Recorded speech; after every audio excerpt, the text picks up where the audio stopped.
Përmbledhja e ngjarjeve kryesore të ditës në Radio 7.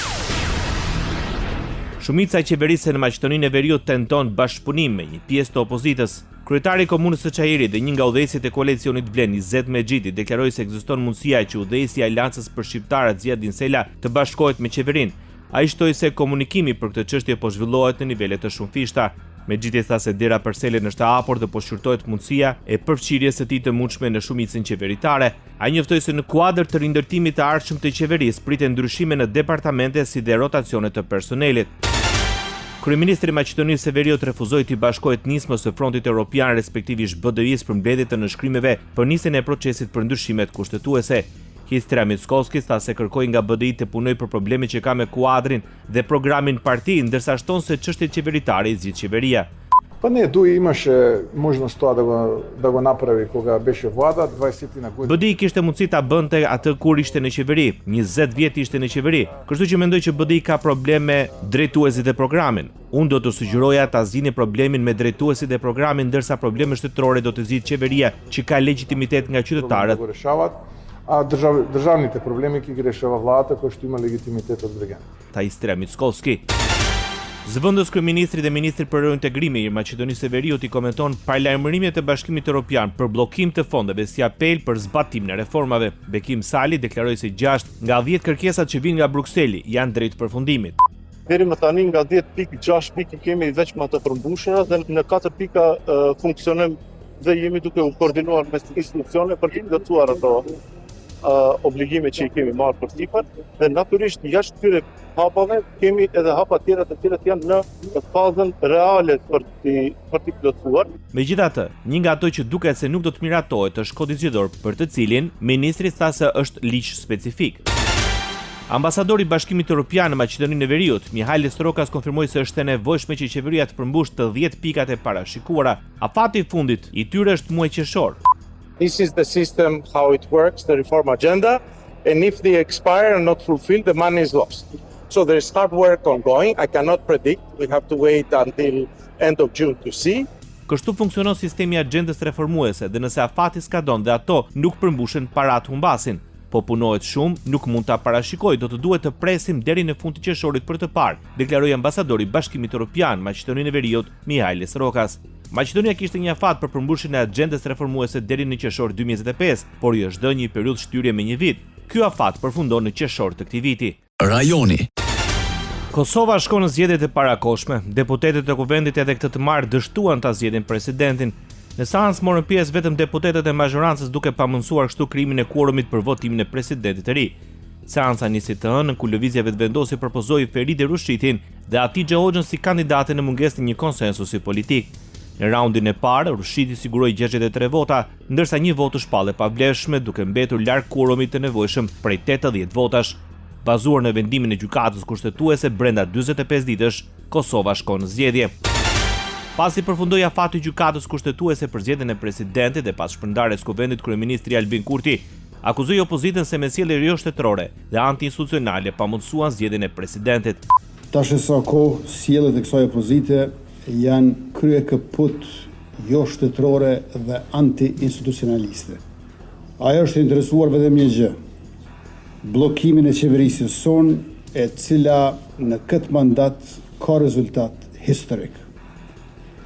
Në këto rrethona e gjithë kjo blokad opozitare përmes bojkotit të seancave plenare nuk mund të quhet ndryshe pos mosnjohje e rezultatit zgjedhor dhe vullnetit popullor të shprehur qartë me 28 dhjetor të vitit që lan pas. Kreu i grupit parlamentar të Partisë Demokratike të Kosovës, Arjan Tahiri, kritikoi qasjen e kryeministrit Albin Kurti, duke akuzuar për veprime jo kushtetuese, mungesë të konsensusit dhe përdorim të gjuhës fyese ndaj opozitës. Ai tha se si pasojë e këtij vendi po përballet me prirjet për cënim të rendit kushtetues. Që ky është ngjendje me bo pazore të pozitave. Nuk jem të interesuar me bo pazore. Jem të interesuar me pos konsensus edhe me bo zgjidhje, nuk e ka pos atë vullnet, andaj nuk e ka dërgu ftesën, dërsosoj përket të demonstrotave, protestave. Hera e por, prej kur është themelu, kur është shpoll, Kosova shtet pavorë dhe sovran. Prom edhe sot, se nuhet dhe ka tendencë rendi kushtetues me u kthy. Andaj këtu duhet me reagu të gjithë, sigurisht që e kem alarmu dhe kem reagu në kohë.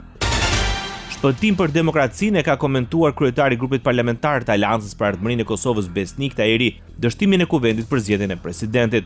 Nuk munguan akuzat ndaj kryeministit Albin Kurti për keqpërdorimin e foltores dhe për përpjekjen për të hedhur fajin mbi opozitën. Dhe në seancën e fundit, kryeministri i Kosovës e përdori respektivisht e keqpërdori foltoren duke e goditur skajshmërisht opozitën, duke u mundu me hudh fajin tek subjektet politike opozitare në një gjendje bukur dëshpëruese dhe bukur tronditëse, të cilën e solli vetë në Kosovë. Pra, edhe sonte u shpreh mlef i cili buron nga nevoja e tij me marrë dhe me pas pushtet. Pas dështimit të seancës për zgjedhjen e presidentit, kryetari i Lidhjes Demokratike të Kosovës Lumir Abdigjiku akuzoi sërish vetvendosjen se nuk e deshej Vjosa Osmani që të jetë sërish president e Republikës. Na janë kërkuar në shkrimet, janë ofruar ato në shkrime, por në fund, në thelb të problemit, është parë që ky emër, pra i Vjosa Osmanit, është synuar më tepër si kurum për një president që ata qunin karate. Ne Vjosën nuk e shohim si kurum për presidentin e tyre që tashmë kishte votat e tyre. E shohim më shumë se kaq, si presidenti denjë të Republikës Kosovës, por këto vota nuk u dhanë nga lëvizja vetëvendosje. Sonte ndër tjerash u pa dhe një keqpërdorim institucionit më të lartë të vendit, kuvendit, në mënyrën se si u udhëheq ky proces me një monolog një partijak natyrshëm, me gjuhë çoroditur gjatë gjithë ditës nëpërmjet konferencave për shtyp, që më së paku të lënë shajën e bashkëpunimit e idesë për konsensus. Gjithsesi, një moment të vështirë për Kosovën e komentoi ish-presidenti Vjosa Osmani kalimin në zgjedhjet të parakohshme parlamentare. Përmes një video të shpërndarë në rrjetet sociale, ish-kreu i shtetit bëri thirrje për më shumë unitet dhe shpresë. Mjaft më me propagandë, mjaft më me urrëtie, mjaft më me përçarje, mjaft më me ndjellje të frikës. Mjaft më. Aty ku ka urrëtie duhet të sjellim vetëm dashni për njëri tjetrin dhe për vendin tonë. Aty ku ka frikë duhet të sjellim shpresë. E aty ku ka propagandë e shpifje, duhet ta mbrojmë të vërtetën dhe vetëm të vërtetën. Juftoj që të bashkoheni në këtë mision, sepse rrugët që mbyllen nga padrejtësitë gjithmonë hapen nga populli. Ish-presidentja e Kosovës Vjosa Osmani u paraqit nga Lidhja Demokratike e Kosovës për një mandat të dytë në krye të shtetit. Radio 7, zëri pozitiv i qytetit. Shqipëria dhe Italia nënshkruajnë marrëveshjen për prodhimin e anijeve lundruese në kantierin e Pashalimanit. Marrëveshja u nënshkrua ndërmjet ministrave të mbrojtjes së të dy vendeve.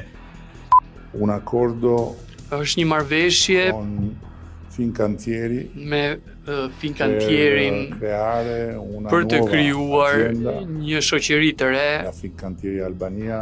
Fincantieri insieme Albania së bashku Azienda di Stato me agjensinë tonë shtetërore të Kajos për të prodhuar in Albania, po në Shqipëri, nel cantiere di në kantierin e Pashalimanit, delle navi utili per l'esercito anije lundruese që janë në dobi të ushtrisë shqiptare, por edhe për ushtrit e tjera dei paesi alleati. Të vendeve aleate.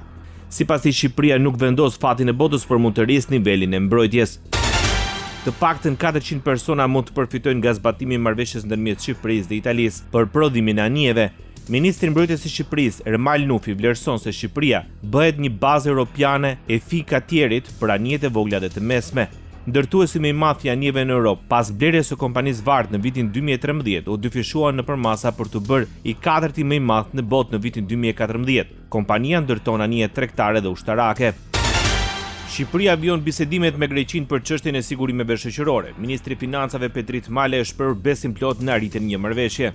Ato janë diskutime dhe negociata shumë intensive nga ana e palës shqiptare, kjo dhe pikërisht për faktin sepse dhe ekspozimi në numër, pra diaspora që është prezent në Greqi është relativisht e madhe. Ne jemi besim plot që do ta konkludojmë një marrëveshje të tillë, megjithatë siç thash, është një marrëveshje që ka një intensitet të lartë negociatash, kushtesh që po diskutohen për shkak edhe të numrit të madh të shqiptarëve që kemi në Greqi. Pas mbledhjes së Këshillit të Ministrave, ai konfirmoi arritjen një marrëveshje edhe mes Shqipërisë dhe Polonisë për sigurimet shoqërore. Kjo është marrëveshja e 21 nga nismat që ka ndërmarrë qeveria me vende ku ka diasporë të shqiptarëve jashtë territorit të Shqipërisë, është marrëveshja e 10 me vendet e Bashkimit Evropian dhe janë marrëveshje shumë të nevojshme, sidomos për ata shqiptarë të cilët punojnë jashtë territorit të Shqipërisë dhe që duan që t'ju njihen vitet e punës që kanë pasur brenda në vendin tonë.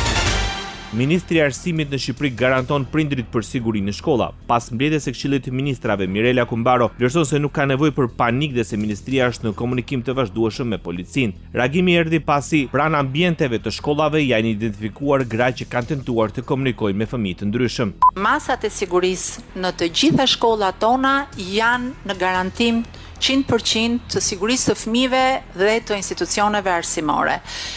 Nuk e them thjesht me fjalë, por e para, ne jemi në një bashkëpunim 100% me policinë e shtetit dhe në pjesën më të madhe të shkollave, sidomos të shkollave me numër të madh nxënësish ose në zona pak më të largëta, patrullat e policisë janë aty çdo mëngjes edhe çdo drekë kur fëmijët hyjnë dhe dalin nga shkolla. Bota. Bashkimi Evropian vlerëson se në vetëm 60 ditë konflikti në lindjen e mesme shpenzimet e Unionit për importet e lëndëve djegëse janë rritur me mbi 27 milion euro. Presidentja e Komisionit Evropian deklaroi se çdo ditë vendet po humbasin rreth 500 milion euro. Rruga që kemi përpara është e qartë, ne duhet të zvogëlojmë varësinë tonë të tepërt nga lëndët djegëse fosile të importuara dhe të rrisim prodhimin vendas të energjisë së pastër dhe të përballueshme, apeloi Ursula von der Leyen në seancën plenare të Parlamentit Evropian. Presidenti amerikan Donald Trump paralajmëron sulme masive të SBA-s dhe Izraelit në Iran drejt vendeve ushtarake, qeveritare dhe infrastrukturës. Përmes rrjeteve sociale Trump shkruan se Teherani kërkon të heqë bllokadën e SBA-s në ngushticën e Hormuzit sa më shpejt që të jetë mundur, ndërsa përpiqen të zgjidhin situatën e tyre të udhëheqjes. Pas njoftimit për një armpushim 2 javor, bisedimet fillestare SBA-Iran në Pakistan në fillim të këtij muaji dështuan arritjen e një marrëveshje paqe. Ndoqët edicionin informativ të lajmeve në Radio 7, zëri pozitiv i qytetit.